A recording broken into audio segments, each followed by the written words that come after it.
Good morning. This is Bill from out of Europa, Naples on a lovely Florida Tuesday. You know, it's really not that lovely. I'm in like my fourth or fifth day now of self-isolation, which is completely the same as I would be any other time. Self-isolation is something that I actually seek out. So in a way, this sort of suits me. That said, I have to say that this is like America's descent into madness. I just keep reading the news and watching the interwebs and seeing what's out there, and none of it is good. Absolutely none of it is good.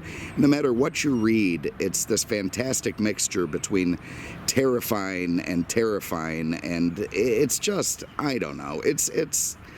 It's as insane as anything that I've ever seen. I'm not trying to get political here. Please don't take any of this as political, because it really isn't. I'm not going to get caught up in that thing. But I can tell you this much, that if you took the wish list, the absolute wish list, if you took some of the most lethal and famous terrorists in world history, your Osama bin Ladens, your Khalid Sheikh Mohammeds, your Timothy McVeighs, your Tom Brady's, or your Richard Simmons, and you said, what would be Christmas and New Year's all wrapped into one, your birthday, Easter, what would you want? And it would be exactly what we have now. After all of our strength and courage responding to these terrorist attacks over the last God knows how many decades, one little virus, and okay, I get it, it kills people. I get that. I understand that. But at the cost of the global economy, had to have people cowering in their homes and fighting each other over toilet paper. I mean, honestly, it's just like we have descended into, a world that is not recognizable to me. Anyway, I don't mean, look, it is what it is, and people are going to keep doing it, and I'm sure it's fine that some people are going to, live because of this, even if that doesn't really matter to me. But we're just going to keep doing what we're doing, and I'm going to keep doing what I'm doing. And what I'm doing today is this 2018 Chevrolet Corvette Grand Sport, in basically the exact precise way that I wouldn't have ordered it if I were ordering a 2018 Grand Sport. This is generally not the kind of car that I'm going to do because, frankly, I can't afford it. So it takes some of the fun out of it for me. One of the things that I enjoy when I go seeking cars and buying cars is not just stuff that I like, but stuff that fits my budget and stuff that doesn't terrify me with the way it depreciates. I just, I like to see cars accrue in value rather than plummet off a cliff financially. So this is just outside my purview, but we ended up with it on consignment from one of the guys here, and that's fine. It's an incredible car. It's a C7. That's the 7th generation Corvette. It's the Grand Sport, which, with my reading, it's the one that I probably would choose if I were picking a C7 Corvette. Now obviously we're all moving on to the C8s with the mid-engine, which is really cool. But of course the C7s are still running around out there. The reason that I like the Grand Sport is that it perfectly balances the rather insane Z06 car, which has, like 650 horsepower, with the much more sedate base Stingray, which has 460 horsepower, as does this, by the way. But it does add all of the Z06's sporty suspension bits, and we'll get into that in a minute. And again, when I say that this is not the way that I would have ordered it, Q1 to that is that red soft top. The Grand Sport package came from 1963 when Zora Duntov, he came up with this idea that he was going to make some homologation race cars that, he would sell to people.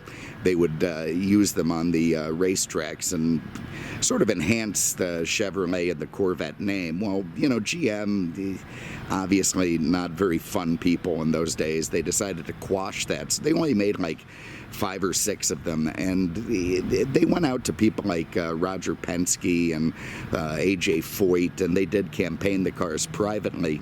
But it was a pretty neat piece. So there were only like a very few small number of these original Grand Sports. And then Chevrolet and Corvette have been very judicious with the name ever since. There was a C4 Grand Sport, there was a C6 Grand Sport, but for the most part, those were just sort of cosmetic packages and really didn't bring on any extra performance. Roll into 2017, and out comes the C7 Grand Sport, and that was a performance package, and we'll get into that. But probably if I'm buying this thing or buying a Grand Sport, it's going to be a coupe, and it's going to have the stick. Even if I think 7 speeds are ridiculous for a stick shift, I'm going to have it anyway. And 8 speeds for the automatic like this one seemed kind of ridiculous too, but maybe I'm just a dinosaur. The styling of the C7, when I first saw it, I thought it was the most incredible thing that I'd ever seen in my life.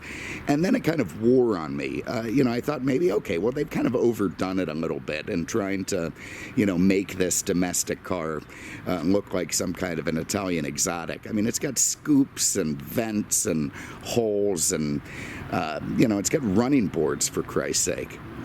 I mean, you don't see many SUVs with running boards. Oh, they're not running. Okay, they're aerodynamic rocker panels. But still, I mean, the thing is an unbelievably convoluted mess of aerodynamic add-ons.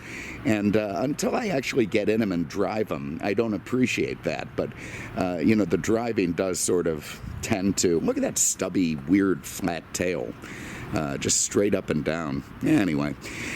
Until you get in and drive them, do you end up loving them, and that's when everything changes. I mean, this car is like the fountain of youth. Even if you're an old, crabby, miserable bastard like I am, you get in this car and you start throwing it around, and you're going to be giggling like a schoolgirl in no time. Look at the 4 trumpet pipes coming down the center, that big diffuser at the back. Again, with all the vents and mayhem and madness. It has red taillights, not the smoked ones on the Z06, but it does have the Z06's little wick bill or whatever they call it, spoiler in the back. This one does not have that Z07 package, which would have added, believe it or not, even more aerodynamic crap to it, including a little flip up kind of spoiler thing in the center that really pushes the car down the ass end. Anyway, so there it is. This 7th generation Corvette, it uses stuff that on paper is not dissimilar from all the other Corvettes that came before it. It has double wishbone suspension front and back. It uses transverse leaf springs. Corvette and Chevy don't want you to use the word leaf springs. They call them something else. But they are leaf springs, horse and buggy style. Well, not really. They go, across the car instead of front to back and work almost as a stabilizer bar of sorts.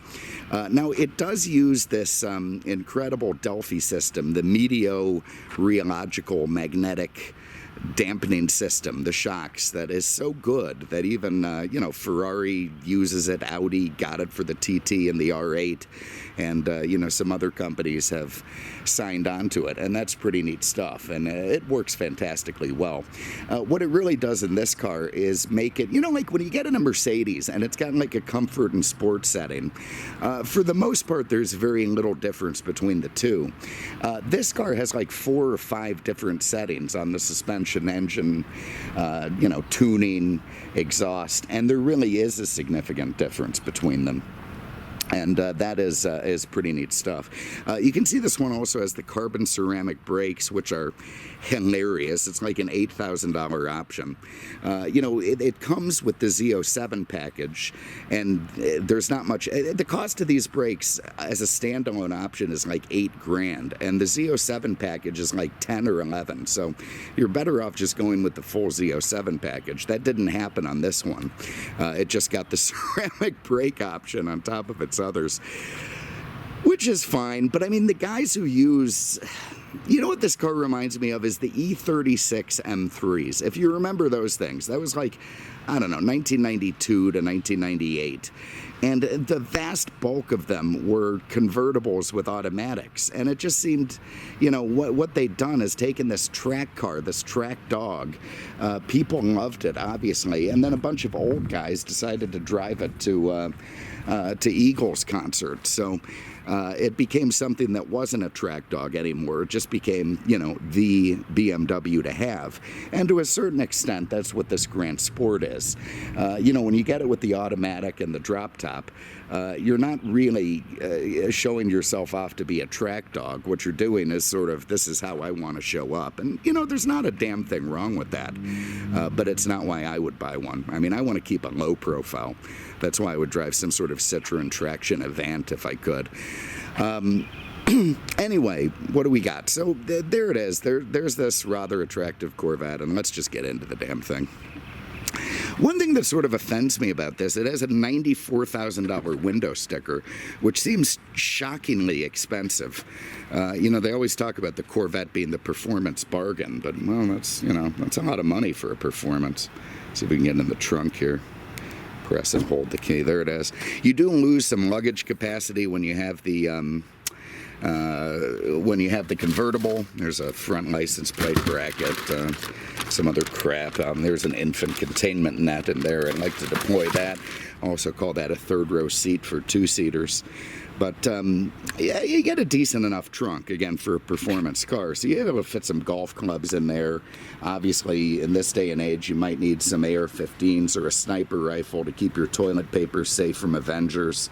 But you're going to be able to fit some stuff in there, and that's fine. It's a useful trunk, and certainly more useful than any of the past Corvettes. I mean, it wasn't until the C4 that the hatch even opened up. You had to get your cargo through the back seats of a C3, which was just ridiculous. But anyway, there it is. Nice trunk, and let's be done with that. Oh, God, didn't have to close it that hard. It has a suck down. Let's get under here.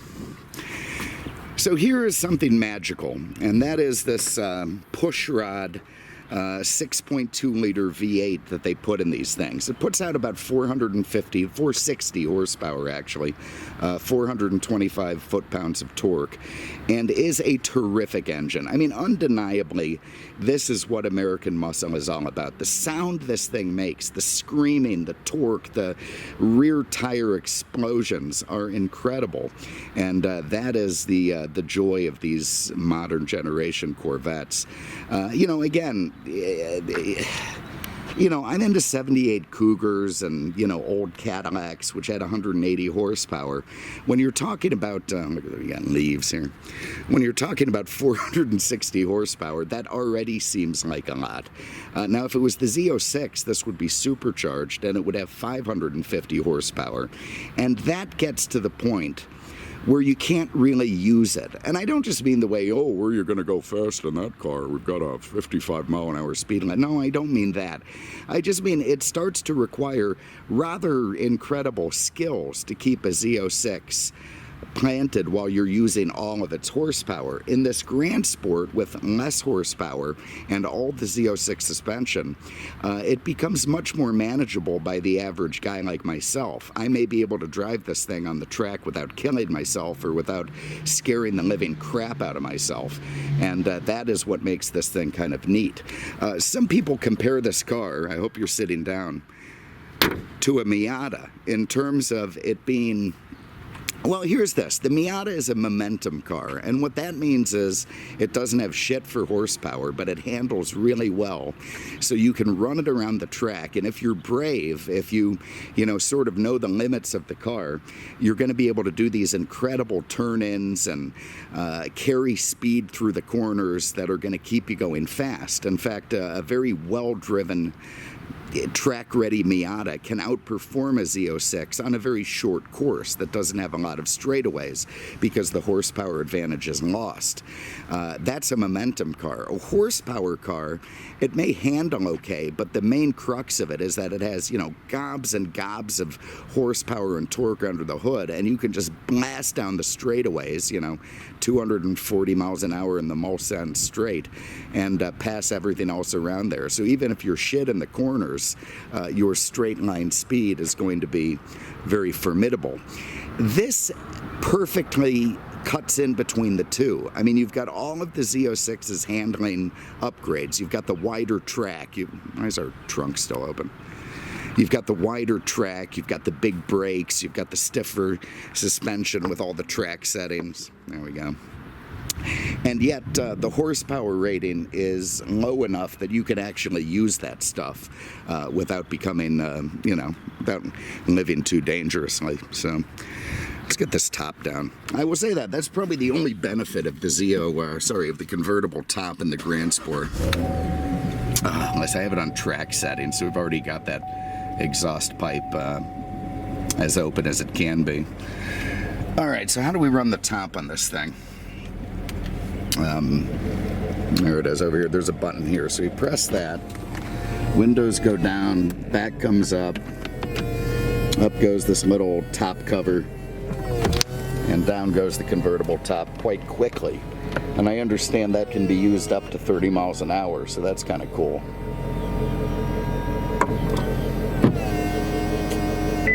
There it is. And of course, one of the original Grand Sports was a convertible, so it's not without precedent. Folding top motion complete. It gives you this big 8-inch screen here that tells you all kinds of crap, but we'll get into that in a minute. Here's our heads-up display info. What can we do on heads-up? There's I don't know if you can see this stuff. We've got, that's without the tack. That's just a miles per hour thing. Just, there we go. I'm going to leave it at that. That looks kind of racy. All right, so anyway, here we are sitting in this thing. I'm gonna get my seatbelt on. I forgot to put a license plate on it, but who cares? Probably better we don't get recorded anyway. And we'll just look at this convoluted door panel. I mean, you've got the sort of dark red, you've got the black, you've got the red stitching, you've got the silver polished trim, you've got the push button release. I mean, it's a little bit convoluted, to be honest. I suppose it has some retro touches that harken back to earlier Corvettes, but wrecks my head a little bit just looking at it. I do like the instrument cluster, I have to say. The speedometer is off to the left, kind of an afterthought. Your gas and your water temp off to the right, where they, can be seen but not focused on.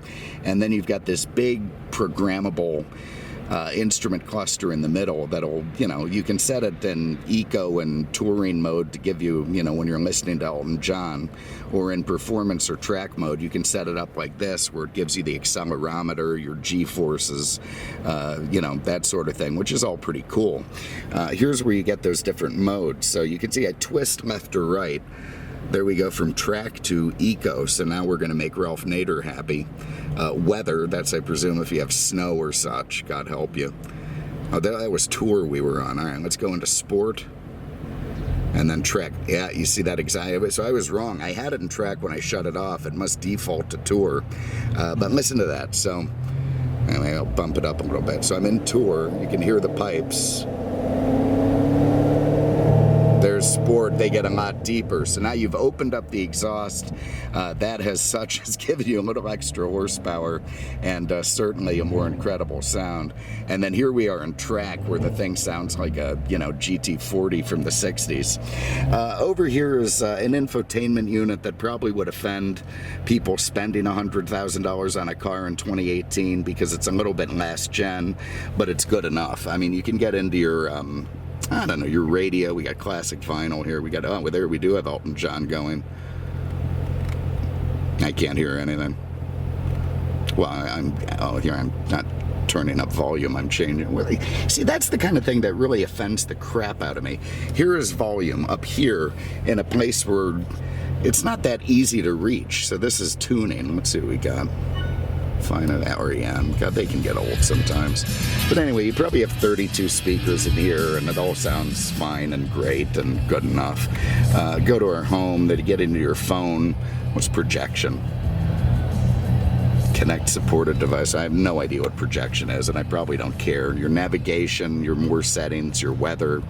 This is neat. This car has the PDR option. What that is essentially a GoPro in your car. It has a camera mounted up here somewhere, and will also record audio inside the car. So if you get your girlfriend or your wife in the passenger seat and start driving like an absolute retard, you can really enjoy recording not just what your car is doing outside, but her screaming inside, and that's going to be an absolute lot of fun. We're going to use this as we go for a spin. I don't know if it has some, I'll be able to grab the video for the video or not, but we'll try anyway. It'll be fun. And we have 785 minutes. I put in a memory card earlier. It uses it right down there, so that's going to record, and it will do overlays. You can choose which overlays you want: sport, track, performance, timing. So that gives you the video with all the telemetry over the top of it, which, you know, you gotta love technology. You really, really do.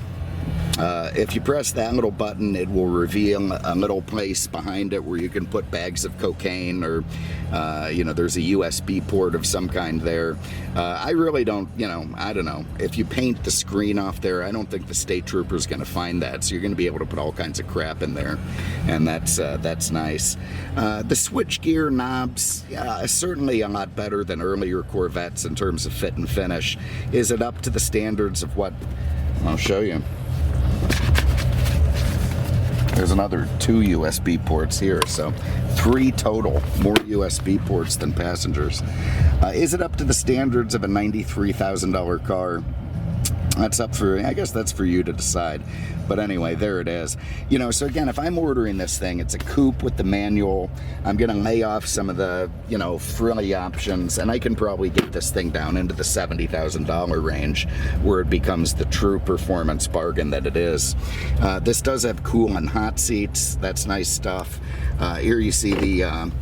in fact, that was the only Grand Sport Roadster, I want to say number 2 or 3 on that badge that's up there, and that sort of is leading the way for you. You've got your automatic gearbox with 8 speeds. Seems like a lot.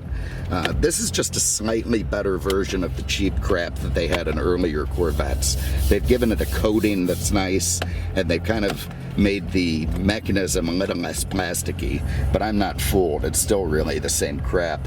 I do like that there's 2 big oh shit handles on either side of the passenger seat, so when you take some unsuspecting bastard for a ride, he may have to grab those and hold on for dear life. Alright, let's go for a spin.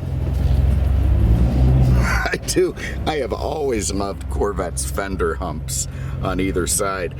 Because this is the Grand Sport and not the Z06, the power hump in the middle, the power dome, whatever you want to call it, is not ridiculously high. It interferes with your vision because it's not covering a supercharger. Look at that enhanced camera. That's pretty neat stuff. You got 3 different views there. I've got the speedometer telling me that we've got Jackson Brown playing, kind of like that. And let's all right, let's see. Let's go back and start recording our laps time, track, mark, finish line. We're just gonna let it go. All right, so off we go. So again, as I was saying, somewhere in between a horsepower god and a momentum car lies the Grand Sport. It becomes a very manageable track car that you could use every day on the street. Now in this track setting, the suspension is going to pronounce to you every pebble on the road. I mean, it is stiff. That magneto-rheological suspension has stiffened up to the point you're, you know, almost a race car. If I went back to touring or eco, it's going to soften up and become a real pussycat that I can drive to the grocery store. I got plenty of heat in the engine. Now, you know, with the Z06 and its 550 horsepower, I could really get myself into trouble on a street like this. You know, you'd want to have a lot of bribe money in the glove box. You'd want to have a lawyer on call. With 460, it's not really the same. Okay, I take it back. That was absolutely insane. So it turns out that 460 is actually a shitload of horsepower. That's not going to make you feel like you left anything on the table. And that's the point of this car. It's enough. I mean, when you get into 550 horsepower, you're getting into something that's completely insane. This thing does 0 to 60 in 3.6 or 7 seconds. It does a quarter mile in the 12.2 range. It tops out at 185. That is enough, and it's enough for a guy to harness.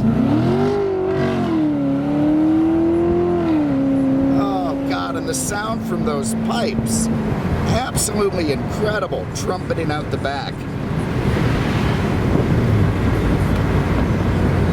And now when you want to lay off, you go back into your sport and then into your tour mode, and now you're just a nice, happy grocery getting guy on the way to the store to, you know, fight someone to the death over a carton of toilet paper. So, you know, this to me is just the ultimate street track machine. It's the perfect balance between too much, you know, put that down, between too much and too little. I mean, it's everything that, you know, a Miata would want to be if it had an unlimited budget, and that's pretty cool shit. Love it. God, I want to go out and do ridiculous things, but I better not. Anyway, so there it is. This is a 2018 Chevrolet Corvette Grand Sport. Obviously now has been usurped by this mid-engine thing that's coming out. But, you know, these things have deteriorated price-wise a little bit, and they've become pretty good bargains. So this one's for sale. It's on our site. There's our big sales pitch. If you have an interest, Google it. You'll find it. You'll figure out how to reach us. And otherwise, I'm going to come up with something that's more me for tomorrow. If I can. I don't know, like that Berlinetta. You know, I love that thing. And anyway, we'll start enjoying that. So I'm going to stop recording now. We'll see if we can't put some of that video into the YouTube video and see what you think. So thanks very much for having a look. Everybody hang in there. Try not to get political. Just let everyone be what they are. We'll all get through this together. Take care and see you soon.